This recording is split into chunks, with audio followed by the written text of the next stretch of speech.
men have a sex drive usually on a regular basis, sometimes on a daily basis, more often than not. Our culture is taught that toxic, or they're pig, they're disgusting, they're perverted. Yes. And that's not really true. It's really what happens is, now, the reason why that does come up, because there are things that happen where guys do bad things, okay? But if your husband has a desire for you every day because he has good testosterone levels, that's a good, healthy man.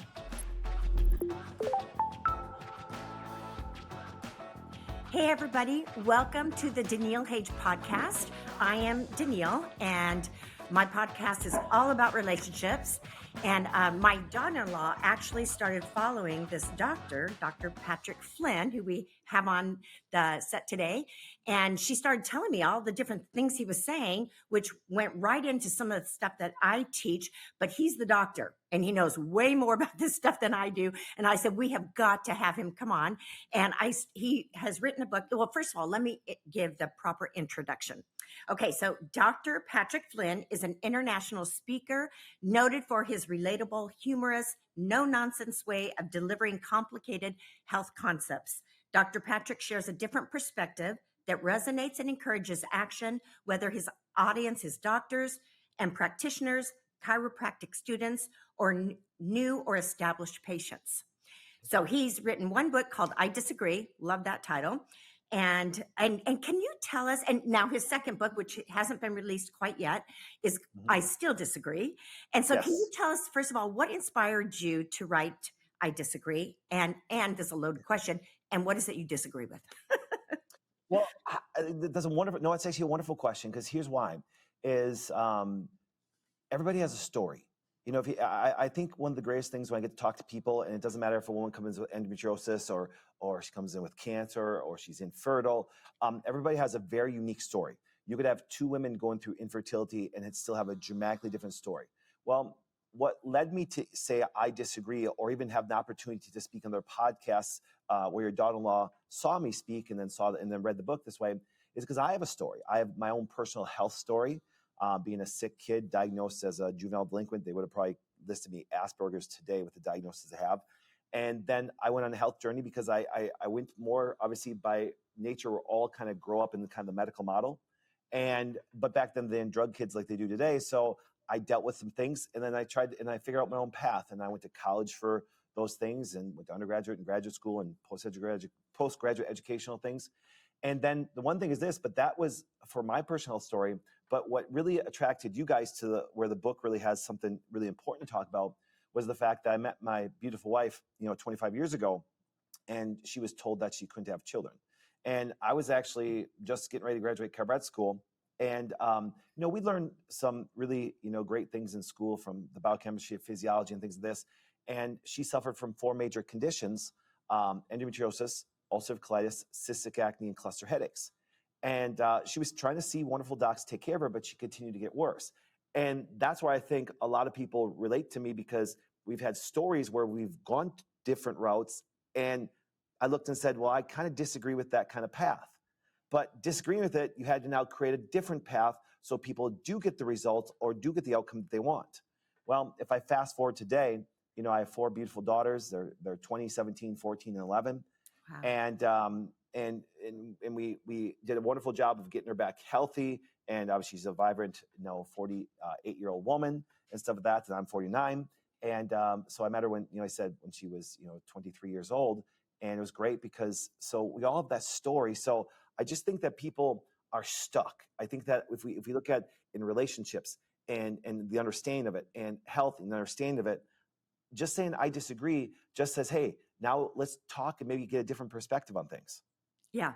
No, it's great. I think that is such a wonderful blessing for you guys to have 4 kids, thinking that she would not ever have children. That's what doctors were telling her. And oh my gosh, she's got to be so grateful. Okay, so in your second book, I'm going to quote you. It says, you say hormones are what makes a man and a woman a woman. Our culture is trying to force men to be women and women to be men. And as a result, we're seeing unhealthy consequences. This goes beyond health and impacts our relationships.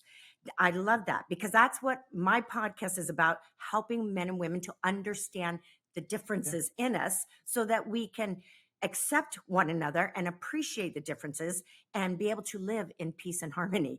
So in what way do hormones impact relationships?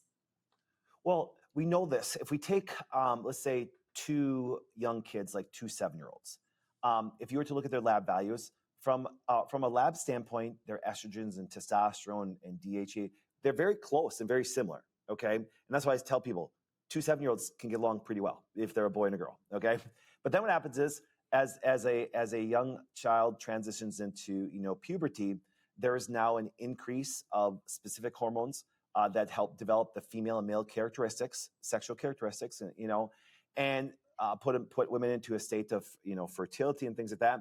But there's also, once again, there's also psychological things that change.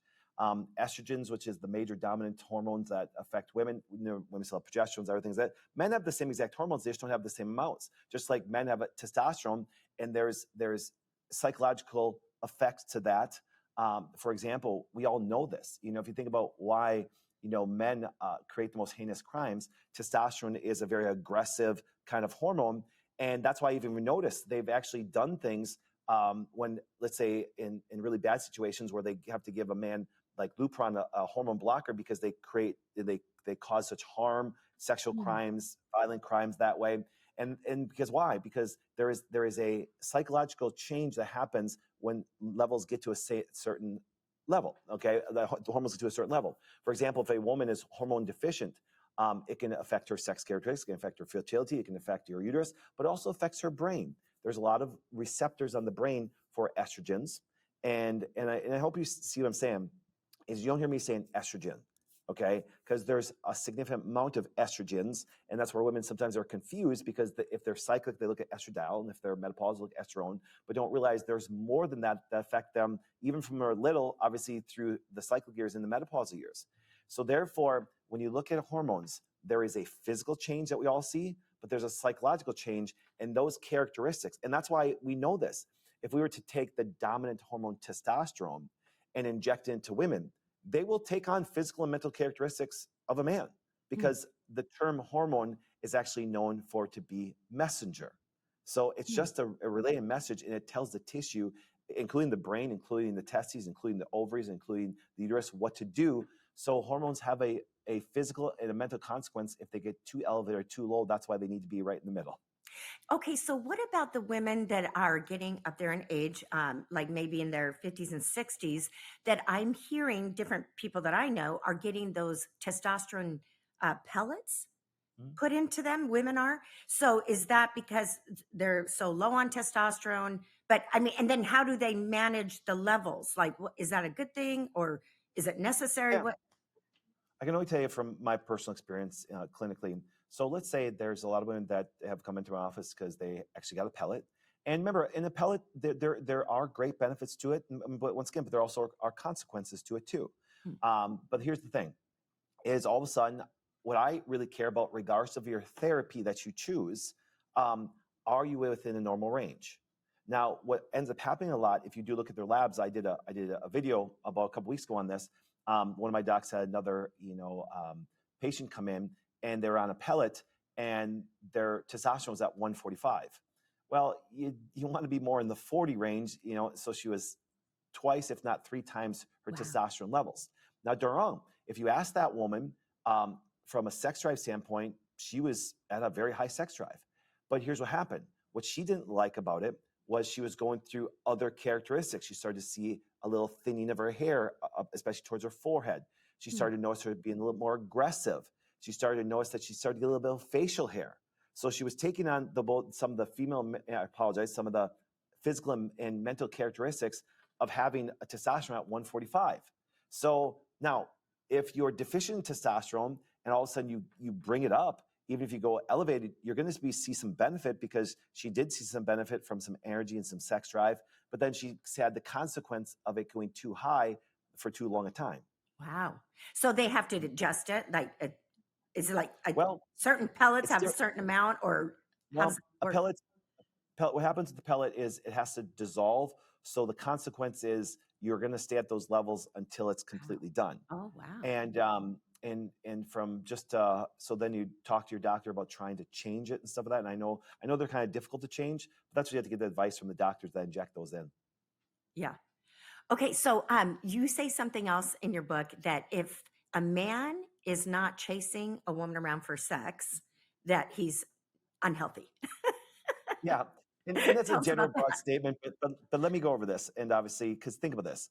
If you've been in a relationship with a man, okay, by nature, we have very good testosterone levels. If we have testosterone levels around 500 or above, what ends up happening is we have that desire on a very high regular basis.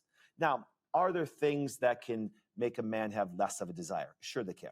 Men, if they're really focused on their career or have a high level of focus or stress on a job, they can come home late and they can even be home but not be home. You understand? Because men are so they're so laser focused. They're not like a woman where estrogens make them more multitask and they can do 10 things at once. That's why a guy is really good at focusing on one thing. So if he comes home and still focused on work or laser focused, he won't be focusing on sex. But you ever notice the minute that gets off his brain, what happens? You understand? And so therefore, a person that has a very decent and a very good testosterone level, and that's one thing that sometimes women don't realize is the fact that it's like, in culture today, we because men have a sex drive usually on a regular basis, sometimes on a daily basis, more often than not, our culture is taught that toxic or they're pig, they're disgusting, they're perverted. Yes. And that's not really true. It's really what happens is, now, the reason why that does come up because there are things that happen where guys do bad things, okay? Right. But if your husband has a desire for you every day because he has good testosterone levels, that's a good, healthy man. Right. You understand? Yeah. And so I want women to understand that there's nothing broken about him or wrong with him, that he has that sexual desire. It's just that you're the wife. You're the one Yeah. he's supposed to have sex with. And That's right. mirror. And I teach also too is this. Now, in a female body, they're not going to have the kind of drive that a guy does. And on top of it, I tell people, and a woman can't have sex every day. Well, they can. It's just that there's consequences that way because, with different estrogen levels, the vaginal canal changes and lubrication changes and things like that. So there's always benefits and consequences to everything we choose. Yeah, yeah. But it's good to know. I think that women need to know it's not that men are just so horny and they're perverted, they're dirty. It's natural. It's how God designed men. And testosterone is the culprit, not Yeah. the man. Yeah, that's what I tell women. I say, women, think this way. I mean, just by nature, and let's talk about just some simple, funny examples. My wife the other day was walking up the stairs in front of me. We were out somewhere, and so she's 2 stairs above me. Well, her rear end is by my face. What do most guys do? You laugh because you're going to pinch it a little bit. You know what I'm saying? Or she bends Of over. course you have at to. home. Of course, that's my point with the Lululemon, pants on and stuff like that. And you're just like, just want to give it a slap and see. Can't help It's it. not a perversion; it's an Right. attraction because testosterone does that to us that way. Yeah. And I want guys to understand. Now, once again, as a man, we need to be very stoic and very controlled.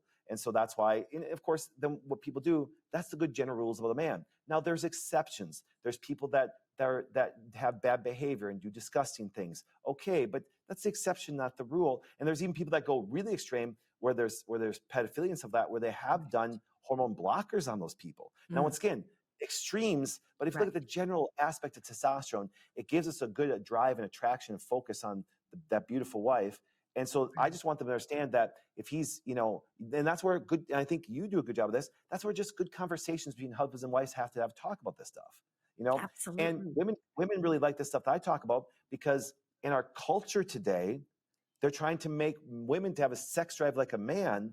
And I'm going, if you look at the biology and hormones and how they shift, I can't see that happening. Yeah, And that so was the other thing I wanted to ask you about. Yeah, that if you say if a woman has a sex drive like a man, something is not right. She's Well, unhealthy, right? Well, just talking about that pellet we were talking about before about the woman that took one. By nature, ladies, if you want to look this up, it's called androgen dominance.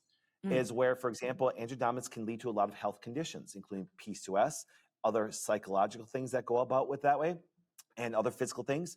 And so, therefore, over time, if that but that woman that had that elevated testosterone, she had a wonderful daily sex drive. But it was given with a bioidentical hormone, which is a much obviously safer venue, because obviously, like I said, HRT has its consequences, bioidentical has consequences, herbals have their consequences, and no hormone has their consequences. Remember, there's always consequences. You guys got to be willing to look at. But the idea is this. But just like she was noticing, she did have a sex drive every day. Husband was very happy, but then when she started to notice the consequences of hair thinning, noticing some facial stuff that way, she didn't like those consequences anymore. And so therefore, and the one thing that I have noticed already is that when women, let's say, let that pellet dissipate that way, their sex drive, calms down. And so therefore it was kind of, even though at least it was a bioidentical, which once can have some good benefits, there was still artificial because that wasn't the normal levels that her body was trying to keep and regulate at. Right, right. Okay, you say something else, and I think this is so funny, that no woman is emotionally stable. Yeah. Yeah. Well, So explain that. let's talk about that. So what happened is as I love reading a lot of research, okay, because I just think having good data is a good thing. Now we can't research every little thing. We don't have technology to research every little thing. But what happened is I was just reading an article about the consequences of women today that they're on a high rate of antidepressants. Now, I don't want my daughter's teacher, my wife, which she's never had an antidepressant, or any woman on some kind of medication like that. I believe that, no, and I understand there's reasons for it. So I'm not giving any medical advice or trying to tell people not to do it. But just I'm going, okay, I want to know what is the criteria for giving it to women, okay? And if you look at that world of giving psychiatric drugs, and there are people that you can see have very huge psychiatric disorders, no doubt, and there can be some benefit from having those drugs, okay? But what happened is the majority of women in data that they're talking about that they're putting them on is a conversation about how they feel. And women talk about stability. Well, if we just look at a woman's cycle, okay, if we look at just a woman, say, is 29 years old, 30 years old, 42 years old, she's going through hormonal changes that have psychological and physical changes that happen through the month. And it happens about 4 times a month. I actually legitimately wrote down and looked at the course of a cycle based on estradiol and other hormones and noticed that they change about 4 times a month. So therefore, ladies, you know this. You know that your body morphs 4 times in a month. There's difference in breast size. There's difference in your genes. There's difference in your hair. There's consequences that happen by those estrogen and progesterones going up. But then there's also the psychological things. So women say, I just feel like I'm unstable. I feel like there's this. I'm like, yeah, that's a consequence of being a woman. Because as estrogens are really low, there's going to be certain psychiatric things that happen. And when estrogens get very high, there's going to be things that happen. And they do this all the way through the month. Right. So women say, I just feel so unstable. I said, well, where are you at in your cycle? Well, I just got my period. Well, you understand that your estrogens are extremely low right now. That means that connectivity, that even loveliness, that even want to talk to somebody is less than it is a week from now. Mm-hmm. When your estrogens didn't get much higher and you seem like you're more outgoing, you seem like you can take on more stress, you seem like less things bother you. Now, the only difference between that week 1 and week 2 was the measurable, the easily measurable levels of hormone. So men, you need to know women are not crazy, okay? Blame it on their hormones. Well, if you think about something just like when a man has decent levels of testosterone, they may call him perverted, pig, or disgusting. When they say that women, once again, are hormonal, I'm like going, and it's almost like a derogatory thing. I'm like going, right. No, actually, that's a compliment. Because you understand a woman, because here's what happens. I do want my women hormonal. I do want to see those beautiful fluctuations of their hormones through the month. So, right. And yes, in the consequence, and so no joke. And what happens is this. So obviously I when I was going through undergraduate and chiropractic school and my postgraduate, obviously we get taught hormonal things and stuff like that.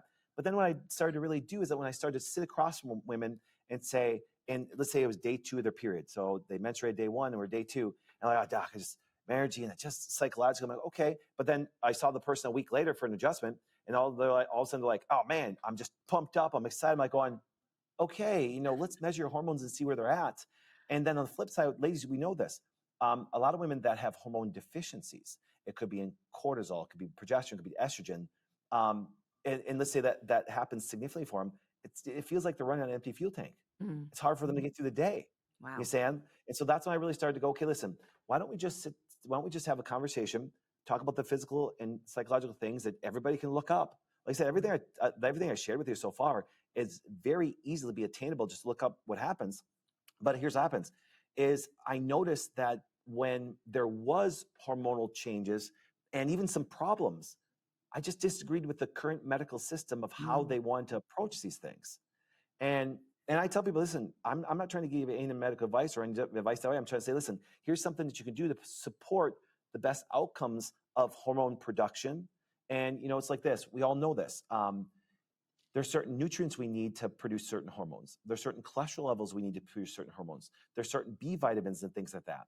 So we want to support a woman's body so that when there's that demand for production, that we have the support behind it, that there's good pituitary function, there's good ovarian function, there's good testicular function. Because we all know this, that if we're deficient in vitamin D, there's a condition called SAD, seasonal affective disorder. If a woman's low in that hormone, there's going to be seasonal affective disorder. Wow. I live in the Midwest, you understand? So therefore, if you don't, get sun on a regular basis, you may have to supplement and support your body with a good vitamin D3 to K2. Right. Now, once again, that's not controversial at all. But vitamin D, once again, converts into a very good hormone within our body. And therefore, guess what happens? So then hormones do regulate us both physically and mentally, because we also know vitamin D is a very good regulator of our immune response.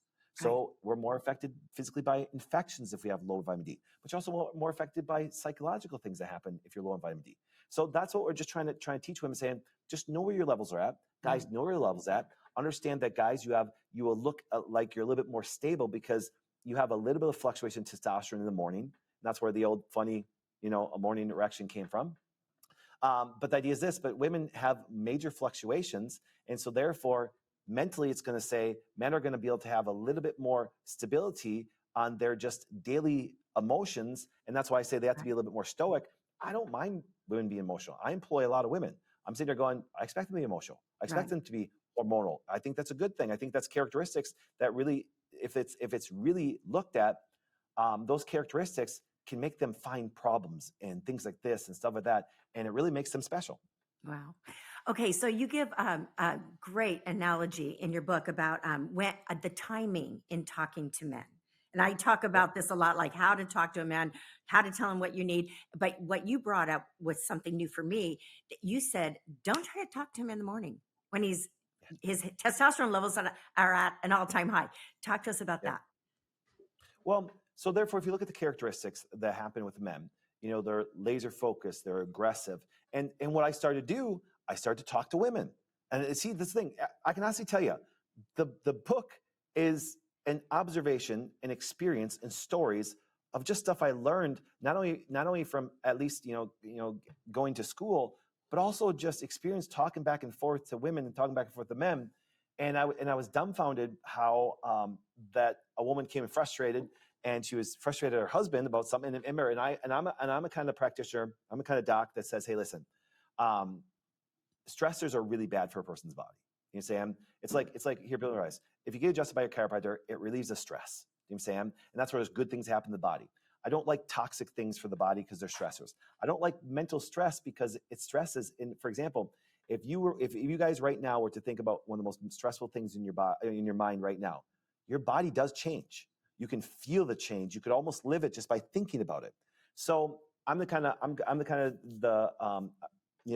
doc that says, okay, listen, it's my job to help remove those stressors.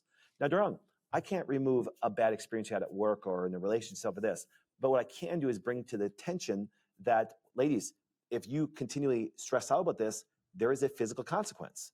That's why and every woman knows this, that they've been through something very bad emotionally that either skipped or delayed their cycle. Or if you stress out your body so physically, young ladies can not have a cycle because they run or they swim all the time and stuff like that because the physical stress. So what I realized when and it just came from frustration. A woman's like, Doc, I'm stressed today. Help calm me down and stuff like that. I said, okay. I said, well, what's going on? I told my husband to take out the garbage and he just left. And I got to talk to the husband and she goes, she never told me to take out the garbage. I'm like, you understand? And it was like, and she's like, no, I'm looking right at him. And then I realized this. And then being married myself, I'm like, when I get up in the morning, we're laser focused. We want to make money. We want to dominate. We're aggressive. We have competitiveness that way, all the characteristics of a man.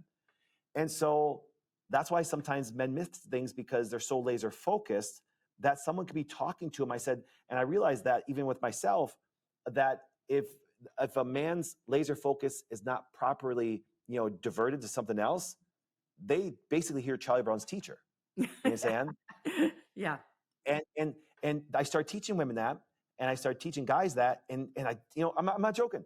I was just trying to help my wife get her estrogens back to normal, and the consequence of it was, as I started to create some things and do some things clinically to help that happen, and seeing her conditions resolve. And then actually, we tried to get pregnant. We ended up having obviously 4 beautiful daughters. The doctors were so surprised and stuff like that and stuff like that. But I wasn't surprised because I saw her labs go back to normal because her labs were pretty bad. Okay. But here's the point. And so it wasn't nothing like I set out to go, something I want to learn about men and female and their mindset. No, it was like going, oh my goodness. It was a consequence of really just digging into, okay, how do the estrogens affect your body, breast tissue, uterus, but also the brain? How does testosterone affect the heart, the cardiovascular system? Yeah, you're hearing everything, and we know that, and then that's why the book was interesting. My head journalist is here right now, and stuff that she goes through all my podcasts and stuff of that and stuff, and we put the book together. I can honestly tell you, I never went through the book. I didn't, because they've just listened to my stuff for 17 years, put the book together, and it became an international bestseller within a couple weeks. Oh my God! And I was like, okay. Wow. I was just sharing some stories and some experiences, and just trying to show what hormones kind of do. And for 5 years, it's been a huge seller. Yeah. And then what we did was just have some obviously more experience and some more stories, and with some other things, the I Still Disagree book. So I still kept the hormonal component in there because it does relate to a lot of things. But then we added some other things, and then we have a person that's a nurse practitioner, has been with me for a long time. She actually disagrees with some of the things, and she can do that because it's cancer and stuff like that. And she disagrees with kind of the medical approach to cancer and certain things and stuff. It doesn't mean she's against chemotherapy radiation, but she just thinks like this. I have no problem with medication, but I think everybody on the planet, especially in the United States, can agree. I think we take a little too much. Do you understand? I think we could do some things and change some things, some behaviors that could actually negate some of the major pharmaceutical things they're taking. Do I have any problem people taking stuff? No, remember, everybody has to deal with their choices. Everybody has to deal with their consequences of it that way. And then people search out people like your podcast, because the book resonated with you, because you probably talked about a lot of these things. They go, hey, that makes sense. Yeah. That makes sense. And when things make sense and practical, they can put it into their life. Absolutely. So just real quick to the timing in talking to your man, if you have a need or a want, you're saying wait until later in the day, early in the evening, when his testosterone level has dropped a little bit, because now he can be more focused on you and actually hear what you're saying. Correct? Yeah. And one thing that I've learned, and this is myself too. So my wife and I have a safe word. Okay. Now let me explain. Not a sexual safe word, a safe word. Okay. I've said everybody thinks that. Okay. Pineapple. So because remember, I've had my testosterone levels measured. I've got very good testosterone levels. I have a gym here, my big clinic here. I work out. I eat I don't eat bad. I eat organically. I make sure I have enough proteins, and here's my point of explaining that is, so therefore I have very good testosterone levels. So obviously even at 49 years old, I have a very good desire that way and everything. And here's what happens but I actually have a lot of employees and a lot of offices and a company and things like that. And sometimes when I get home, I'm still charged up and aggressive, and she can tell I'm not there. Okay. And ladies, I know you've experienced this with your man, because you know why? Because when we're laser focused on our money and our career, and so she'll look at me and she'll say, pineapples?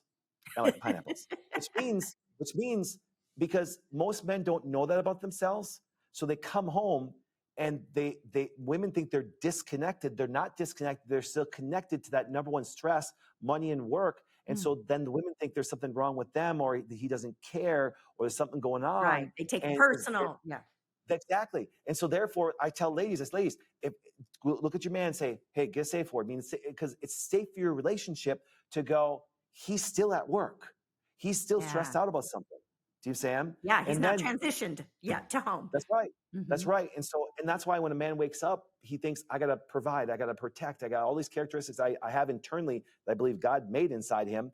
And so therefore, that's why he gets up in the morning and all of a sudden, hey, honey, take out the garbage. Hey, can you do these things? And he's like, you know what I'm saying? Yeah. And I didn't realize that until and then myself, as I got busier, as I started seeing more patients and things like that, I was like, holy man, I'm that way too. And so then guys are like, hey, this makes sense. And then girls are like, hey, this sense. And then people started saying, doc, our relationship got better. I'm like, oh, okay. I'm Wow. just trying to help you That's get your awesome. hormones back to normal and Yeah. help you remove the stressors and be healthy and live a good, healthy, vibrant Right. life. And so we put it into a book form. I didn't think it was going to be that Wow. impactful, to tell you the truth. Wow. I thought Well, it was just simple. and you simplify it. You make it make sense the way that you write the book, so it's easy for your layperson to understand. That's what I loved about it. It's so easy to read, Thank you. and it's so resonating. In Yep. our relationships, that's what I loved about it. Okay, one last question.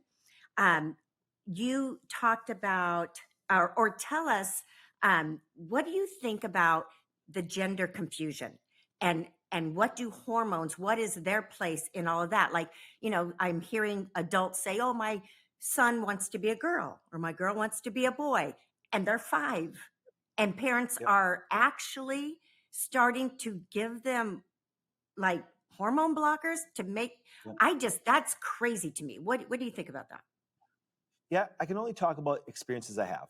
Like a lot of Okay. people, no judgment, I've got experience with this, but I just want to say this so people know. Because, I tell people is this: if I haven't experienced something clinically where I've had some labs or some data or stuff like that, I don't want to ever make a comment. And that's what I believe people respect me for. Because they'll say, doc, what was this? I'm like, well, I've never experienced that clinically, or my doctors haven't. So I don't know how to support the body or do things. So, and be like, okay, doc. See, I wish doctors would just sometimes say, I don't know. You know what I'm saying? Right. I just think I think it's very good. So because of the stuff I started teaching and working with that way, before the whole transgender movement got really big, that I already saw a bunch of people like that. Okay. And what I mean is this: they came to me, and because and it was a concerned family member or a concerned person in their life where they wanted to do surgeries or hormones and stuff like that. And here's what someone thing, and every person. So remember, I can tell you this because I didn't have one yet, and that might be in the future. I may have one, but in every person, my first question. So let's say a woman says to me, "Hey, doc, I'm really suffering from endometriosis." My first question is, "Hey, can I see all of your estrogens and your progesterone and your DHEA and all your labs? Because that can be a contributing factor, and you might be missing something nutritionally. You might need to eat more cruciferous. You might need some herbals, things like that, to maybe support your hormones. But I can't even give you that kind of guidance or some opinion without a lab." Okay. So then all of a sudden, a person comes to me, and this has happened. And all of a sudden, I had a young lady come to me, and because her parents were concerned, and I said to her, hey, listen, they want to do, once again, hormone therapy on her and do some surgery on her. I said, hey, can I see your labs and stuff like that? And what do you think the answer is on every person that I've had clinical experience with was? Their hormones No, were nothing. confused. No labs, no anything. Oh, Okay. there's no So labs. then, yeah, no, they had no labs. And the reason, I'll show you why I asked this. Because and here's one thing: on every person that came in, and once again, we're not talking thousands of people and stuff. We're talking more like, a couple hundred and stuff like that. So it's a very small population size. Mhm. But I've actually been interviewed about this. Their hormones were abnormal. Do you Right. understand? I had one woman that had extremely high testosterone, and she wasn't taking anything. Now we know that there's going to be some physical and mental consequences of that. Now they're wrong. And I sat across from them, and this is just me. I consider myself a Christian person. I believe that we can have differences of opinions or different views, but we can still respect each other. Right. And the girls, and it's mainly girls I've dealt with. I've only dealt with 2 boys ever. But the idea is this: is that they want to be called by a boy name. I still call them by a boy name. You know what I'm saying? Because they truly believed it. You know what I'm saying? Just like this, just like that woman that started to have that was taking the pellet. She felt aggressive. She felt more testosterone or more sex drive. She saw her hair change, the physical and psychological consequences that come through it. So my opinion is, once again, on them. I do believe on a lot of the females and males that I've actually seen have some endocrine disruption going on, have some hormonal problems there and stuff. Okay. And I do have, several of them that started some care and then actually psychologically went back and believed that they were their original sex again. Wow. Okay. And that's just my experience I've had. It doesn't mean, do I Yeah. believe there's a lot of data on it? No. Do I believe that every person that goes there? No. And here's one thing that's tough for me when it comes to non-pubescent individuals. So let's say before they hit puberty. Remember, a little girl and a little boy, if you do labs on them, they do have very similar hormones. They really do. And it's when puberty happens is when there's the big shift in the dominant ones to develop their sex characteristics. But remember, sex characteristics are physical, but they're also mental. So that's why when it's young people that have never hit puberty yet, I'm concerned about, them, what they think, because, they haven't even hit puberty yet. It's like this.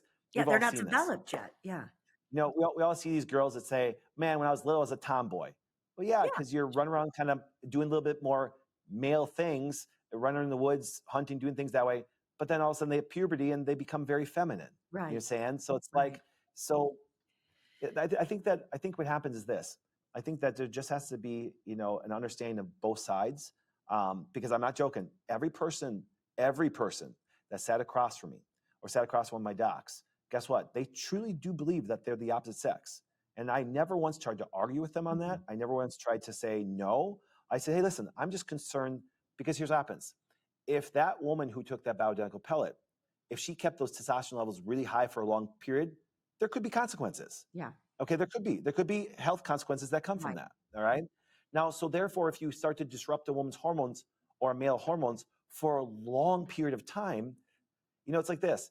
Sugar is not bad for you, but if you have high levels of sugar for a long period of time, it could affect your kidneys very negatively. Right. It could affect your cardiovascular system very negatively.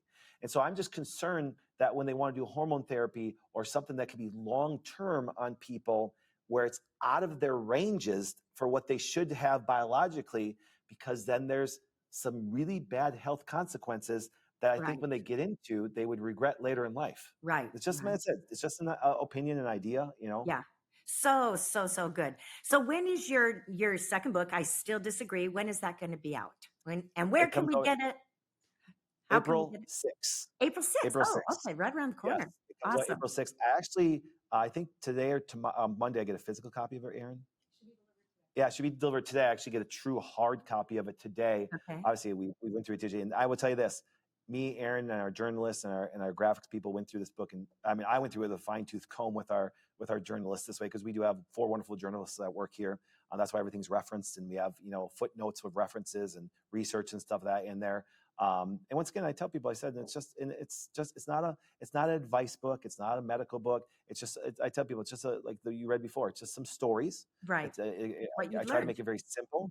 But people seem to get a health and a relationship and a personal benefit from it by reading it. And so I tell people, even if you're talking about a book right now, wait till the other one comes out April 6th, because the I Still Disagree book, pretty much everything is in the new one. Okay. Pretty much, so that's why when we have the I Still Disagree book, we probably won't even print the I Disagree book anymore, because there's so much more in depth there. And maybe 5 years from now, 5 years from now, I may write another book on there, and it might be, hey, I'm still disagreeing. Yeah, still disagree. Yeah. Okay. So where can we find you? You're on Instagram. What other platforms do you have? Instagram's probably the most common platform, because I know it's really funny, because I've been removed from platforms before, because supposedly this is, and that's why I try to tell people, I'm just trying to share ideas that way. And, but the easiest way to always look at our information, just go to thewellnessway.com, thewellnessway.com, because that's our website. So we do put everything up there. Obviously, people follow me a lot on Instagram, just Dr. Patrick Flynn and stuff like that. And it's like, and I want to be clear. I tell people, I don't give medical advice. My background in undergraduate and chiropractic school and my postgraduate is just always, my job is to just share information when we do stuff like this. Publicly, no medical advice, no things. Just if you want medical advice, go ask your doctor. And people say, well, doc, should I take HRT? I'm like, it's not my field. You know what I'm saying? I don't do that. I just want to help support the body and do the things. And we give some, ideas in the book and things like that. And people just seem to have a, healthier and a better life. Yeah. Well, I think you're doing a great job. So thank you. And thank you again for taking the time to come on. And if for the viewers, if this has been a benefit to you, or someone that you think maybe it could benefit, please share, please like and share, and please push that subscribe button, because that really helps me and my podcast. And so Dr. Patrick Flynn, thank you again. Go get the book, April 6th. Can they find it on Amazon? Will it be on Amazon too?